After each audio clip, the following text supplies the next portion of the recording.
But if it's a true Kundalini process, we better buckle ourselves up, because it's a once-in-a-lifetime event anyway. And it may take a lifetime. And if job is not done, it will be continued. This is how it works. So, of course, there are very, very rare cases of this instantaneous ascent. Very rare. It's also because there's some tremendous work has been done. In most cases, because that awakening already took place, most likely in previous life. What gives me the audacity to speak about it in this manner, and what also why I took so many years, I was not in a rush anywhere. It wasn't to me like matter of, oh, no, because there was absolutely eternity at hand, because this was done in a previous life. So therefore, ascent was almost immediate. Immediate. It took place within 3 days for the full ascent. But of course, build-up of the sadhana was measured and this lifetime, as a kid, as a teenager, all that. I spoke about it in some of the encounters, interviews, and then leading to that final, let's say, kiss of the guru on the forehead, releasing it all. So then it was unleashed, and the process began.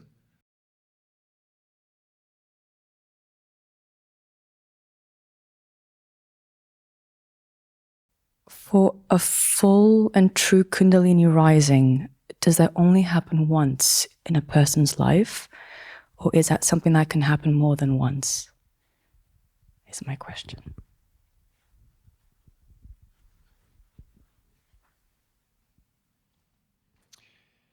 So let's separate wheat from the chaff. When we speak of rising, right? And when we speak of person's life, we're already entering here very, very murky waters.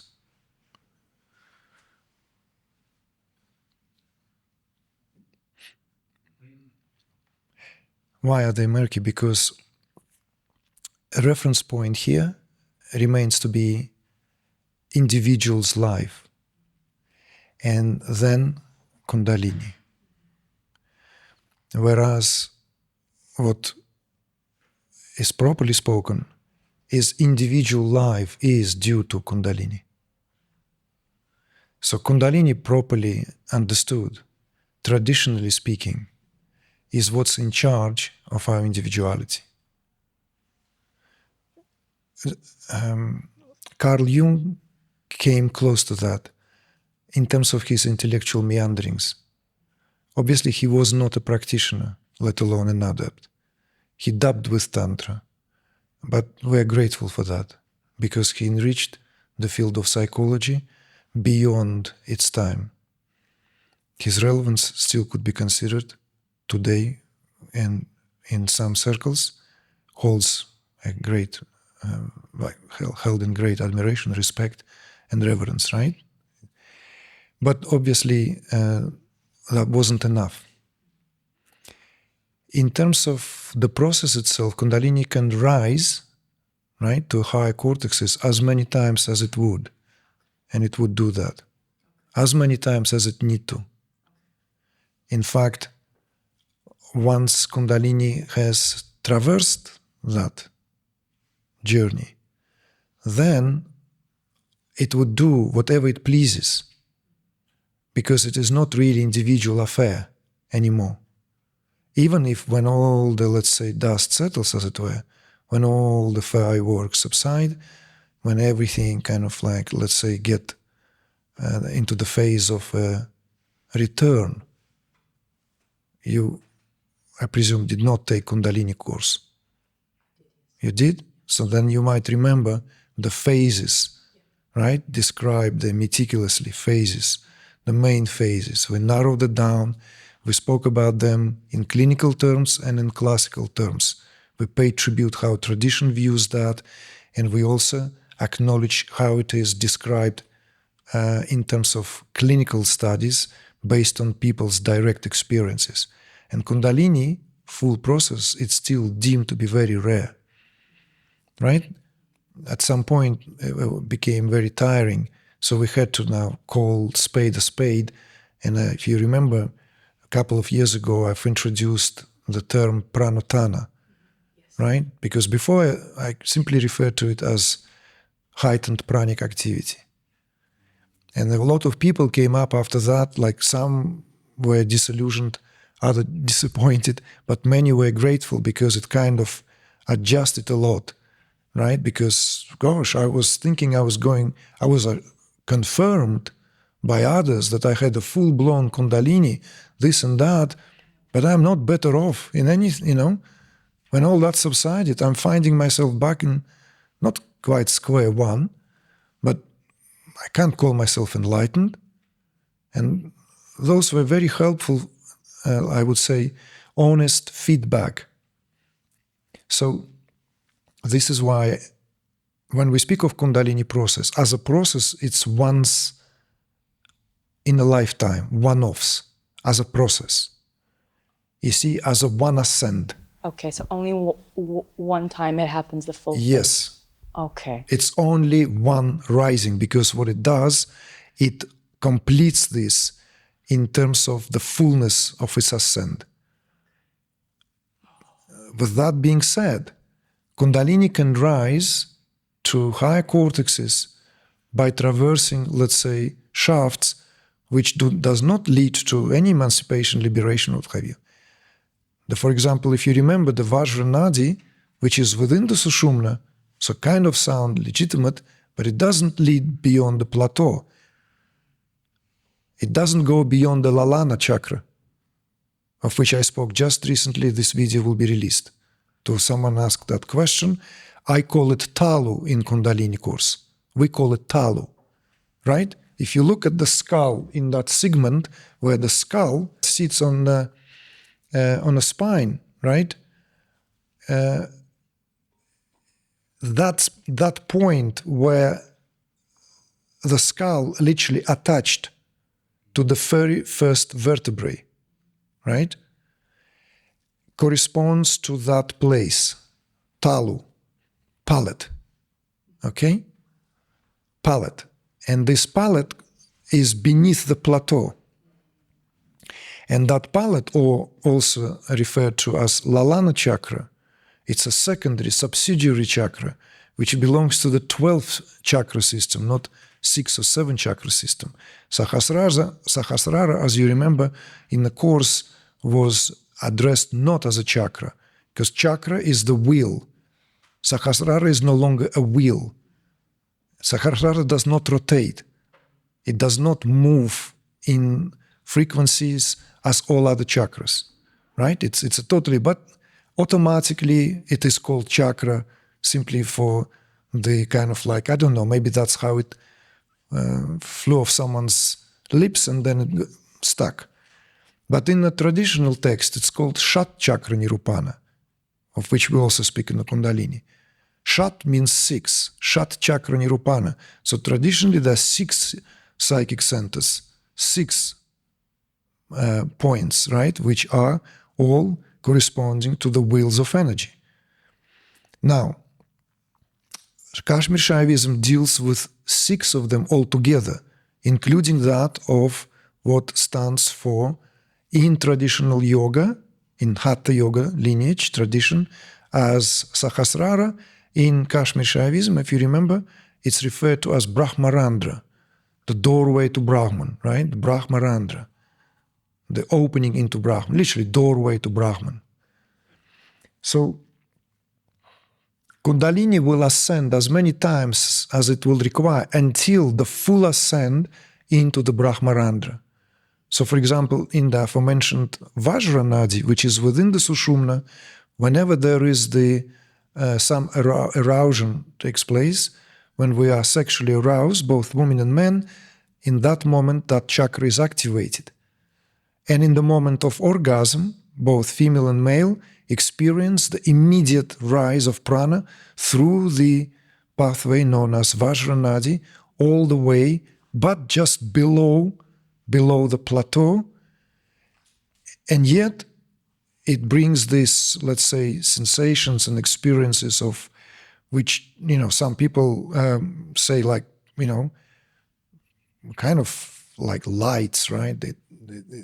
orgasm is experienced differently by all of us, but there are certain, let's say, unifying experiences, right? That, let's say, the fully blown orgasm can be experienced, one can be blinded, literally can be blinded.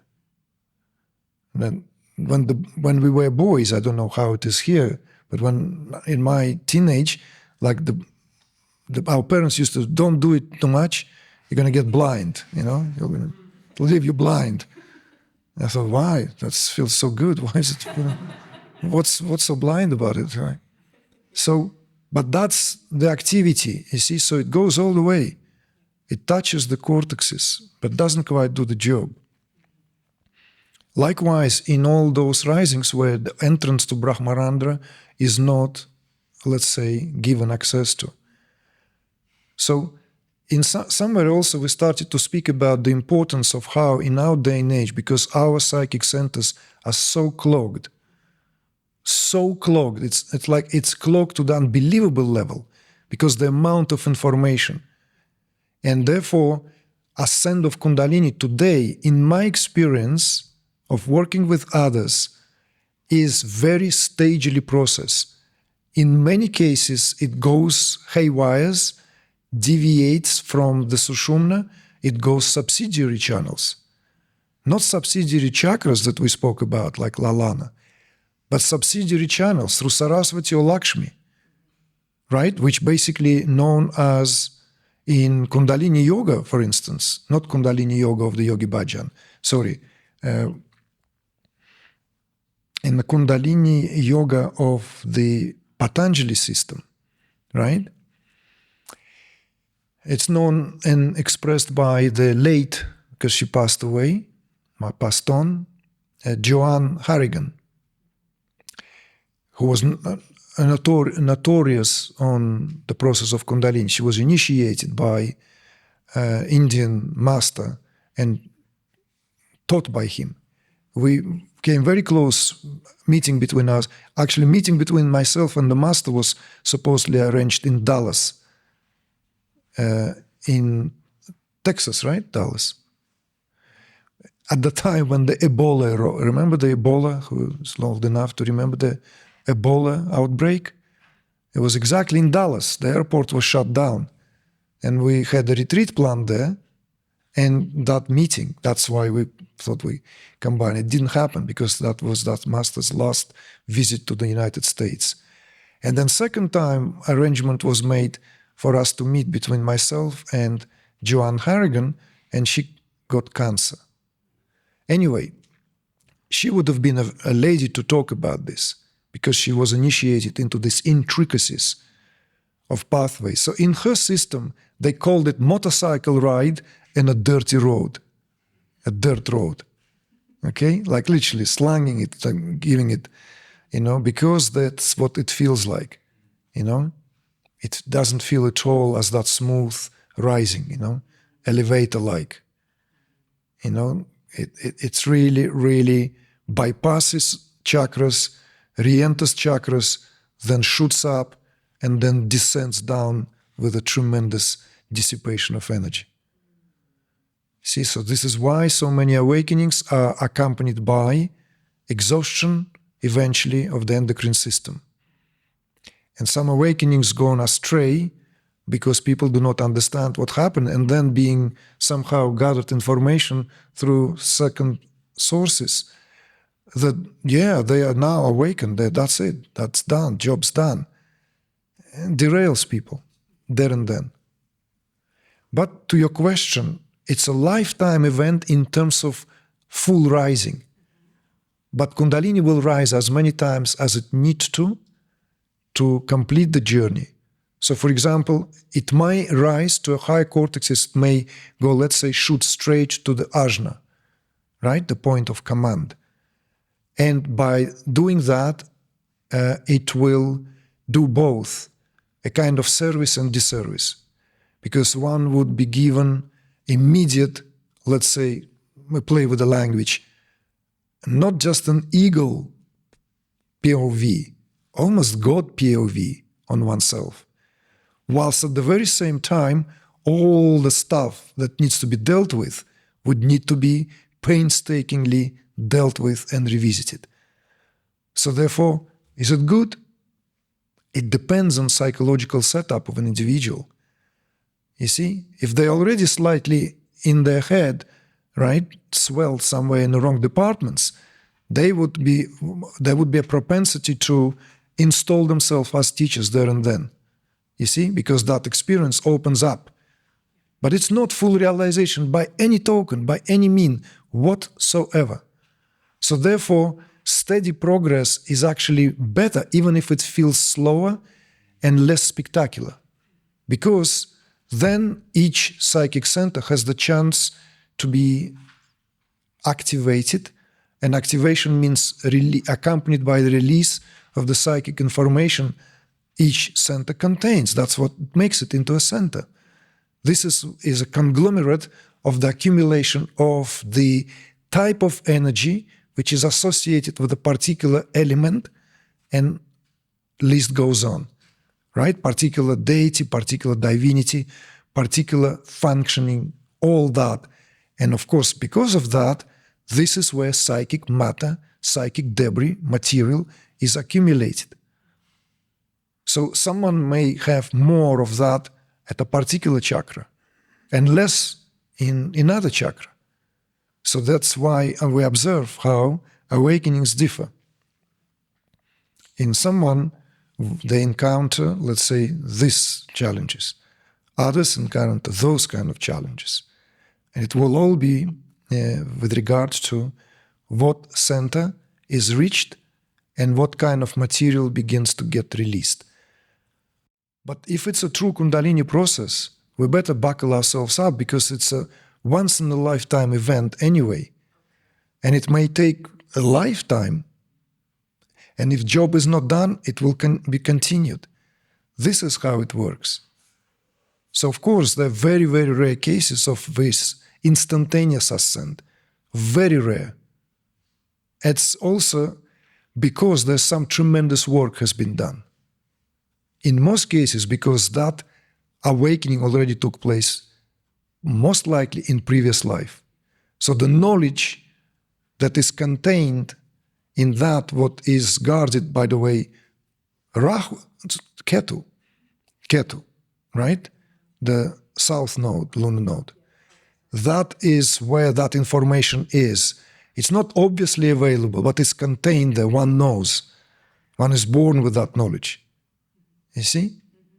What gives me the audacity to speak about it in this manner, and what also why I took so many years, I was not in a rush anywhere.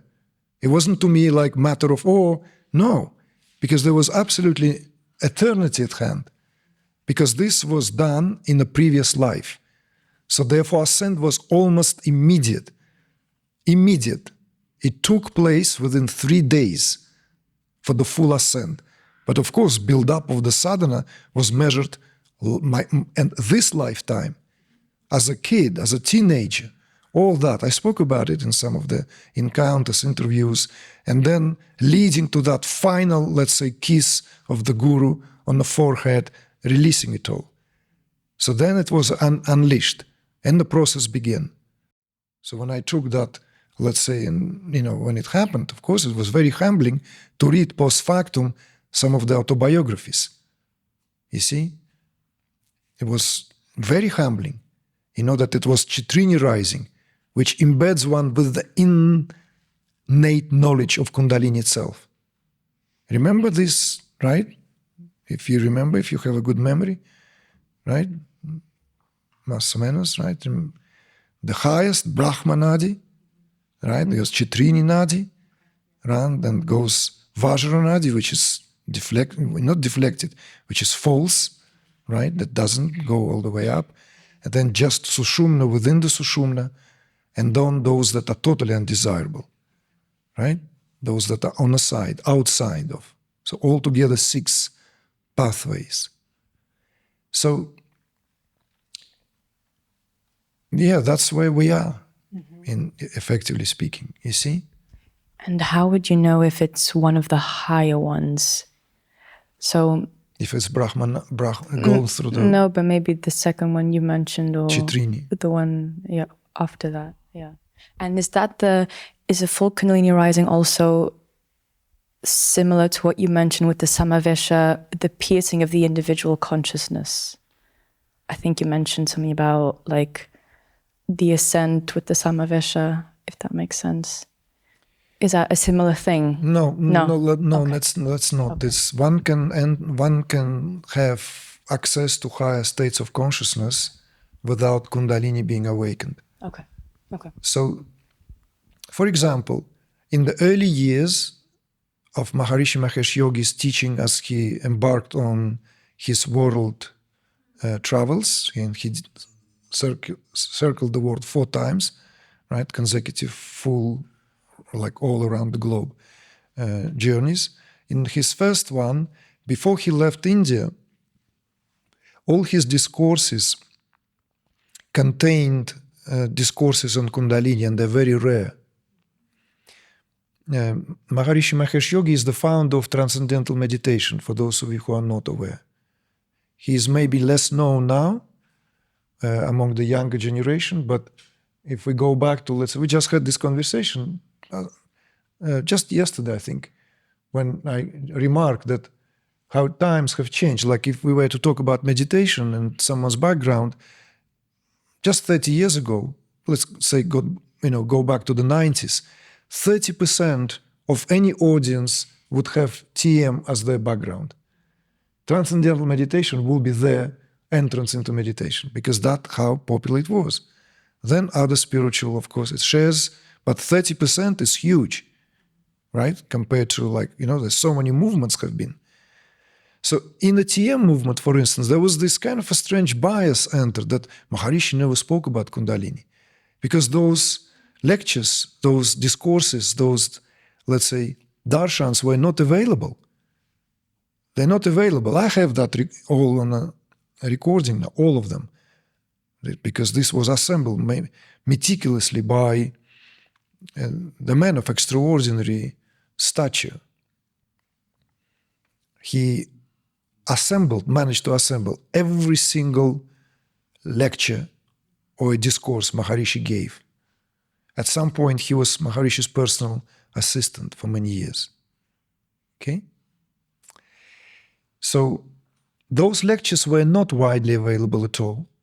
And at some point in one of his discourses, Maharishi Mahesh Yogi said, okay, we've spoken about it as Kundalini, and now we will refer to it as cosmic consciousness.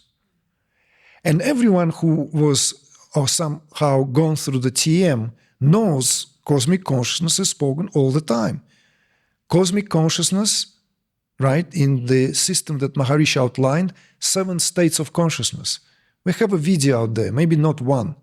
Maybe we can share that with the group, right? Where in one of the recordings I speak about 7 states of consciousness paying tribute to the teachings of Maharishi, right? Waking, dreaming, deep sleep, right? Turiya, or the transcendental. Then comes Turyatita as cosmic consciousness. And then what Maharishi does, or did, he then breaks and gives the further insights into higher states of consciousness, defining God consciousness and unity consciousness. And later years, as an addition, which was only circulated among the insiders of the TM, that was defined as Brahm. Like, it's beyond unity, Brahm. So, cosmic state of consciousness stands somewhere there as a higher state of consciousness available to any human being. And that was Maharishi's message as what should be the goal of every individual. Everyone should aspire to live this life at least at the level of cosmic state of consciousness, which is technically, clinically speaking, corresponds to witnessing state of consciousness. When witness becomes automatic, spontaneous. In other words, we don't practice any mindfulness techniques, we don't tiptoe, we don't try. Witnessing, established and witnessing. Of course, witnessing state of consciousness becomes automatic, granted, when Kundalini enters the heart. You see? But before that, transcendental Turiya, the so-called the fourth, is what is repeatedly experienced by most of the meditators, most of the transcendental meditation meditators. And I would say by most meditators who did it properly, because it's not that difficult. It is within the nature of our mind. Our mind is an expression of sattva, so it craves that state already. And because of that craving, mind has an innate craving to reestablish itself in sattva. It's also a very, very simple yogic understanding that why mind is knocked out of its place. Everything is slightly distorted. So mind is pulled by the senses into Rajaguna, because the Rajaguna rules the senses. And the body is ruled by Tamaguna, right? The physiology is an expression of Tamaguna, while sense is an expression of Rajaguna. But mind actually is an expression of Sattva. You see? These are very important, very liberating, I would even say on a certain level enlightening understanding, because it gives and rehabilitates, it gives us into the nature of the mind and rehabilitates the mind. Our mind goes everywhere all the time. Why? Because it is in search of that lost peace. And it will constantly go somewhere. And that is why, you see? So meditation, like some people say, I can't meditate. I'm sure you come across people who like, oh, I can't meditate, I have too many thoughts. I can't sit still, I fidget or this or that, right? No, of course you can. Everyone. It's like it's saying that I can't sleep, You can say I can't dance, right? That's fine, like Genesis. Right? I can't dance, right? Well, don't dance. If you can't dance, don't embarrass anyone. Do some reggae classes, Move those hips, man. But just saying. So, are we still on track? So this is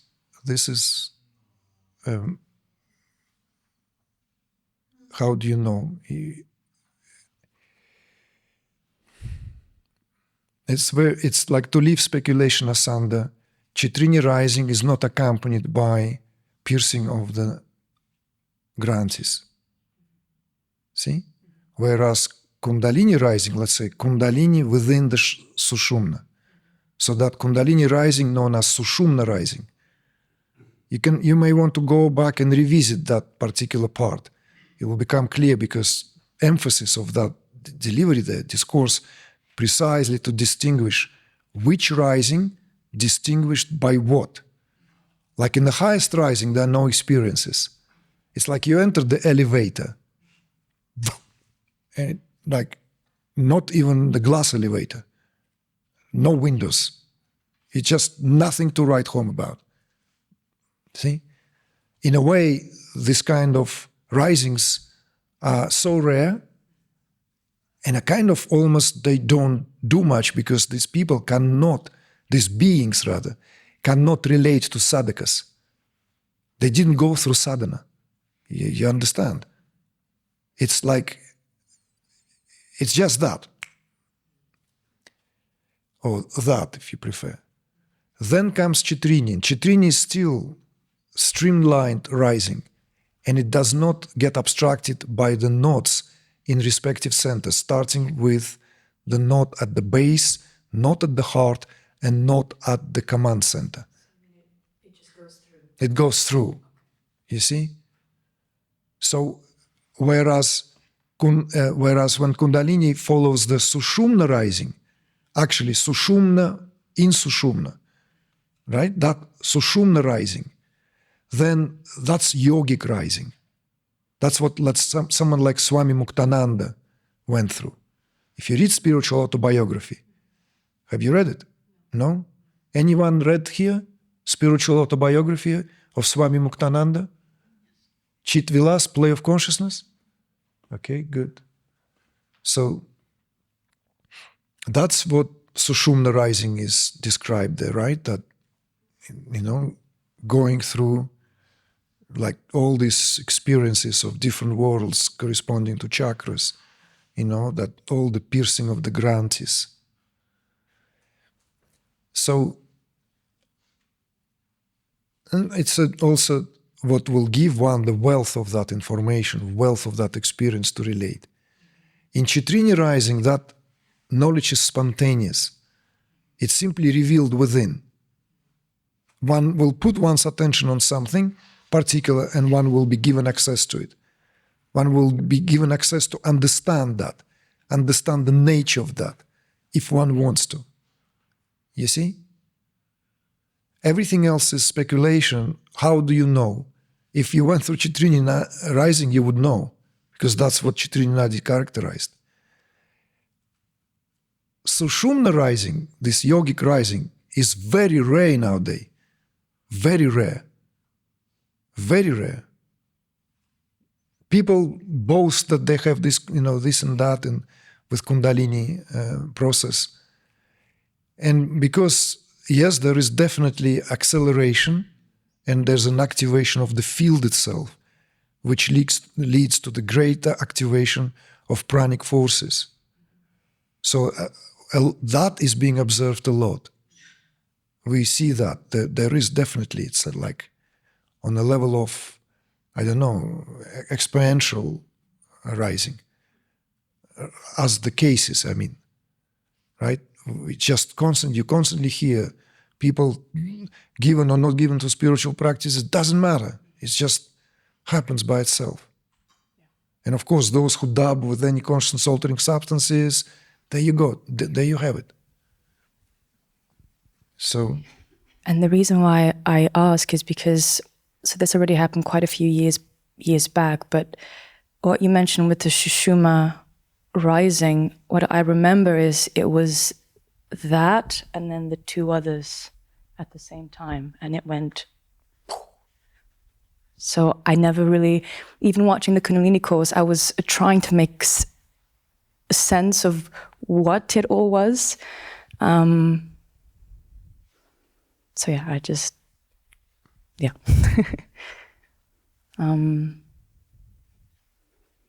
it was very profound, but just to have like a conscious understanding of maybe what it was, with the different pathways. Yeah. Okay, there is a value in understanding one's experiences. Sometimes understanding of these past experiences will become clearer when we assess where we are now. You see? So at some point, whatever we have gone through, whatever experiences we had, it's natural to have that, let's say, either as a reference point or as something that, well, I know, I want to make sense of that. What was it? I want to know. It's natural. And I'm not saying that it's irrelevant. But if there is, let's say, less certainty to ascertain exactly what it was in terms of its impact, in terms of its import, in terms of its fullness of the process, let's look at the impact. Okay? Let's look at the impact. And where are we now? That will give us a kind of a different vantage point where we can then recalibrate, okay, and see. I will add, maybe, to your question where you actually started, is that also Kundalini can have false risings. False risings, also spoken about in the Kundalini course. In other words, it feels as if it's rising, right? But it's not. It could also express itself in such a way where all the spiritual paraphernalia is oozing of all of our pores, but the Kundalini is not rising at all, right? It bursts us somewhere, down there usually, like energetically and everywhere, like really like bursting us from all those lower chakras. And yet there is no rising, because usually, in most cases, Kundalini awakens in the Muladhara, in most cases, because it is where it is traditionally, as it were, coiled, right? Contracted, compacted in a state of homeostasis. And because of the proximity of Muladhara with Svadhisthana, right, then immediately that what is associated with water element and what is associated with sacral plexus get activated. For that reason, in the system of chakras that Kashmir Shaivism deals with, those two chakras are amalgamated. They don't have Svadhisthana in their system. They go like from Muladhara straight to what is referred to as Manipura, right? Where like area which is associated just on the way to that with all the conglomerate of most important nadis, because all the most important nadis, all 10 of them spring from there.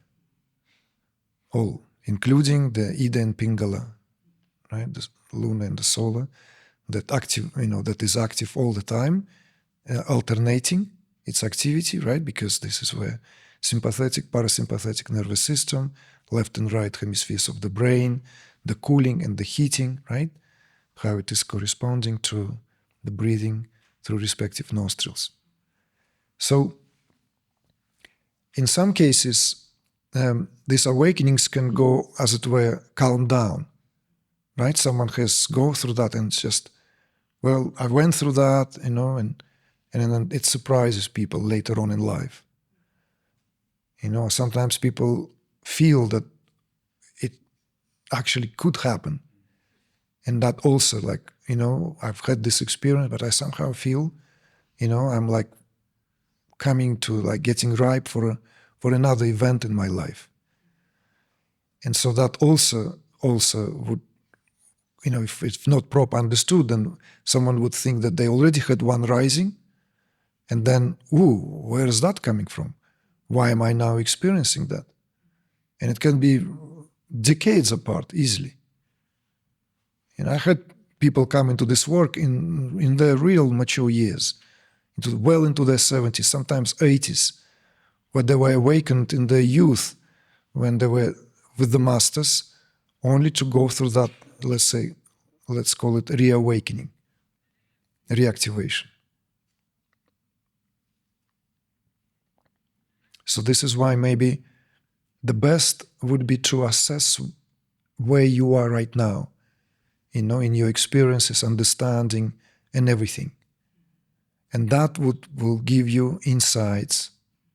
You see? That will give you also that inner locator, right? If there is still work to be done, or you've done it all. See?